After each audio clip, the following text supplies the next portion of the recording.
ওই মূর্তি বানানোর টাকাগুলো যদি আমরা আজ বন্যার্থ এই মানুষদের কাছে দিতে পারতাম, বঙ্গবন্ধুর কবরে মহান আল্লাহ আরো শান্তি বৃদ্ধি করে দিত। ইসলাম না জানার কারণে আর পাশে যে দালাল গুলো ছিল তারা এদেরকে সঠিকভাবে না বোঝানোর কারণে, বিভিন্ন চাপ থাকার কারণে মানুষগুলো শিরিক করেছে, আমাদেরকেও করাতে বাধ্য করেছে। এখন থেকে যে চাপ নেই, শিরিক এটা মুক্ত হওয়া লাগবে জীবন থেকে। ছোটখাটো অপরাধ যদি হয় আল্লাহ গফর আর গফফার নামের খাতিরে মাফ করবে আশা করা যায়, কিন্তু শিরিক করলে আল্লাহ মাফ করবে না, বারবার ঘোষণা দিচ্ছেন। গাজীপুরবাসী সহ যারা আছে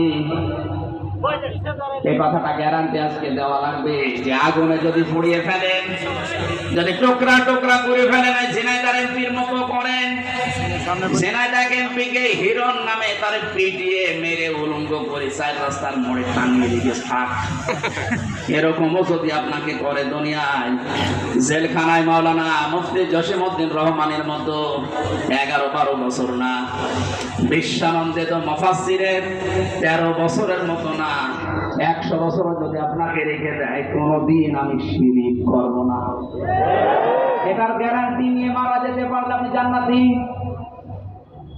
শিরিকের গুনাহ বাদ দিয়ে বাকি গুনাহ আল্লাহ মাফ করবে বলে ঘোষণা দিয়েছেন।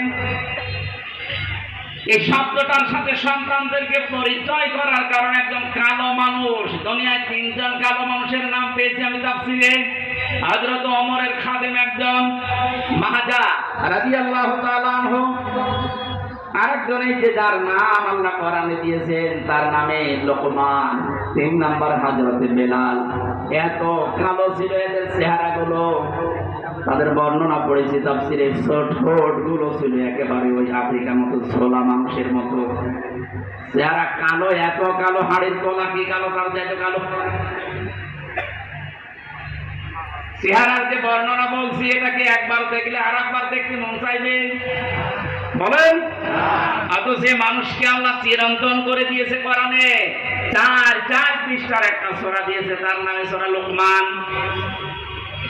তিনি কি করেছিলেন এত দুনিয়ায়? তার পুরা জীবনে আমি পড়ে দেখেছি, সর্বপ্রথম তার কাজ ছিল তার সন্তানকে তিনি ডাক দিয়ে এই শিরিকের বিষয়ে আল্লাহর সাথে পরিচয় করিয়েছিলেন। وَإِذْ قَالَ لُقْمَانُ لِابْنِهِ وَهُوَ يَعِظُهُ يَا بُنَيَّ لَا تُشْرِكْ بِاللَّهِ إِنَّ الشِّرْكَ لَظُلْمٌ عَظِيمٌ। স্মরণ করো ওই সময়ের কথা যখন হযরত লোকমান তার আদরের সন্তানকে ডাক দিয়ে বলেছিলেন, হে আমার আদরের সন্তান, তুমি কখনো আল্লাহর সাথে শিরিক করবা না, শিরিক হচ্ছে বড় জুলুম। বাংলার মুসলমানেরা, আমাদেরও এখন উচিত হবে আমাদের আদরের ছেলে মেয়েদেরকে হযরতে লোকমানের মতো যদি আল্লাহর সাথে শিরিকের এই বিষয়গুলো 120 প্রকার আছে, এই পয়েন্ট আকারে ধরে ধরে তাদেরকে যদি বোঝাতে পারেন, আপনাকেও আল্লাহ লোকমানের মতো চিরন্তন করে দেবেন। এইটাকে বাইপাস করে আমার সন্তানকে মুশরিক বানানোর জন্য যারা উঠে পড়ে লেগেছিল, আল্লাহ এখন নিজে তাদের শাস্তি দিচ্ছে। কারণ আল্লাহ সব সহ্য করে, শিরিক সহ্য করে না। এই জন্য পৃথিবীতে মুশরিকদের কোনো উন্নতি হয় না, কারণ ওদের প্রতি আল্লাহ নিজে লানত দিয়েছেন, সূরা জুমারে আছে। এত কঠিন কঠিন কথা শিরিকের বিরুদ্ধে আল্লাহ কোরআনে দিয়েছেন। শিরিক করা মানুষের জন্য আল্লাহর বানানো জান্নাত হারাম, এমনকি তাদের কোনো সাহায্যকারীও থাকবে না। এজন্য বাংলার মুসলমানের এই বিষয়টা খুব সতর্ক হওয়া লাগবে। আর চাই করি জীবনে যেন আমরা শিরিক না করি। শিরিক করে এখন একটা একটা করে পয়েন্ট আকারে বললে অনেক সময় লাগবে, আমি শেষ করছি। আমরা একটু তাফসীরে ইবনে কাসির এই আয়াতে পাওয়া যায় শিরিক এর ব্যাখ্যা দেওয়া আছে। হাফিজ জিলালিল কোরআন 2 নম্বরে চুরি করবেন না, ওয়ালা ইয়াসরিকনা, চুরি করা যাবে না। এখন যারা দায়িত্বে আছে, সামনে যারা আসবে, এটা এত কঠোর হওয়া লাগবে যে চুরি এই শব্দটা যেন দেশে না থাকে, দেশ এমনি দাঁড়িয়ে যাবে। বরং যারা চুরি করেছে, চুরি করে দিয়েছে ওই টাকাগুলো যে কোনো ভাবে এদেশে নিয়ে আসা লাগবে। যদি দিতে না চায় তাদের যা আছে এই দেশে স্থাবর অস্থাবর, এমনকি তাদের স্ত্রী সন্তান হলে এই দেশের খেদমতে লাগানো লাগবে। কারণ চুরি করা টাকা দিয়ে এতদিন বাহাদুরি করেছিলেন, এবার বছর খেলা। রাষ্ট্রীয় নিয়ম নীতি ছাড়া যেহেতু সম্ভব না, এই আইনটা যেন পাশ না হয় এই জন্য বহু মুশরিক এই দেশে চেষ্টা চালিয়েছিল, এমনকি আয়াতকে তারা বড় বড় আইন বলে ঘোষণা দিয়েছে। এখন যারা সামনে যাবে তারা যেন এটা একটু মেনে নেওয়ার চেষ্টা চালান। জেনা করা যাবে না। আজ বাস্তবতা পুরো ভিন্ন দেখছি। এত ভালো মানুষ মনে করতাম যাদের, তারা অন্যের বউ নিয়ে রাত কাটিয়েছে। আরে দরবেশ, এত বড় বাড়ি আর অন্যের বউ জোর করে তালাক দিয়ে দিয়েছে। বলেন সুবহানাল্লাহ। দরবেশের যদি এই হয়, বাকি যেগুলো নমো এদের চরিত্র কোথায় গিয়ে পৌঁছিয়েছে? আর এরা আলেমদের বিরুদ্ধে ধর্ষণ মামলা দেয়।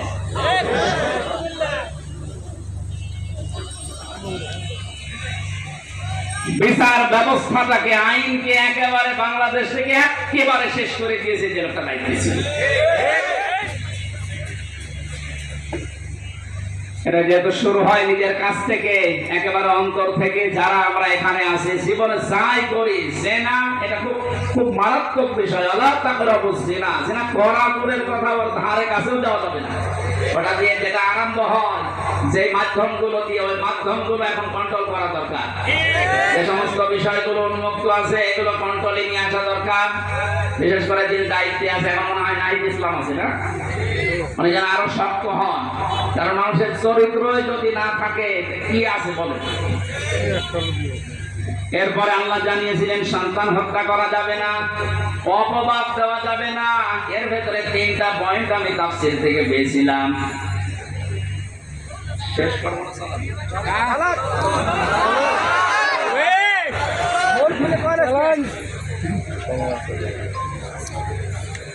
ভালো ভালো কোন কাজ যদি যারা দায়িত্বে আছে তারা আঞ্জাম দিতে চায়, তাদের এই ভালো কাজে কোনোদিন অবাধ্যতা প্রকাশ করা যাবে না। এই 6টা গ্যারান্টি আপনি আপনার এই যারা আসতেছে এদের কাছে নিন। তারপরে বলেন যে তোমাদের ঈমান তোমরা এনেছো। আল্লাহ আমি সহ যারা এখানে আছি এই বিষয়গুলো সামনে নিয়ে এসে কাজ করার তৌফিক দাও, আমিন। মাহফিলে এখনো আপনারা দেখছেন 2জন বক্তা আছে, আর আজকের আলোচনা আমার টাঙ্গাইল। ভাই যে জানি, আমি তো জানি না যে এখানে মাহফিল আছে। কুষ্টিয়াতে একটা অনুষ্ঠান ছিল, বাংলাদেশ জামাত ইসলামী কুষ্টিয়া জেলা শাখার উদ্যোগে 500 আলেম আজকে এসেছিল। আমি ওখানে ছিলাম, মনে করলাম এটা বাদ দেবো। ওনারা বলেছিলাম 12টার দিকে যে ভাই এটা বাদ দিলে হয় না, না আসতে। এই জন্য ওনার ওই 12টায় শেষ করি আমি চলে এসেছি। এখন আর মাত্র 1.5 ঘন্টার সময় আছে। টাঙ্গাইল সে ধোয়া পরে যে ওঠা লাগবে, ওইটাই আমার আজকের মাহফিল। যেটা এখনো বড় ভাইরা 2জন আছে, আলী হাসান ওসামা ভাই আছে, শাহেদ জামাল উদ্দিন ভাই আছে, ওনারা বড় বড় মুফাসসির তাফসীর করবে। আমি আজকে শেষ করে দিচ্ছি ভাই। আগামীতে আরো আশপাশে যেখানে আছে ওই জায়গায় আমার এই 9টায় তুলে দিয়ে যতক্ষণ পারি কথা বলবো। মাহফিলের খরচের জন্য আমার এই যে সাইফুল ভাই আপনাদের অনুরোধ জানিয়েছেন, ভালো কাজে যেন টাকা আপনারা খরচ করেন। যারা এসেছেন 2-4 মিনিট ওনাদের সাহায্যের জন্য, যারা যাচ্ছে একটু মন খুলে দেন। হ্যাঁ, যারা আছেন আপনার লোকজন আছে না ভেতরে, ওই যে যারা যাচ্ছে যুবকেরা, যতটুকু পারেন আপনি 1 টাকা হলেও দিয়ে যাবেন ভাই। আপনার 1টা টাকা হলেও কোরআন প্রচারে, কোরআন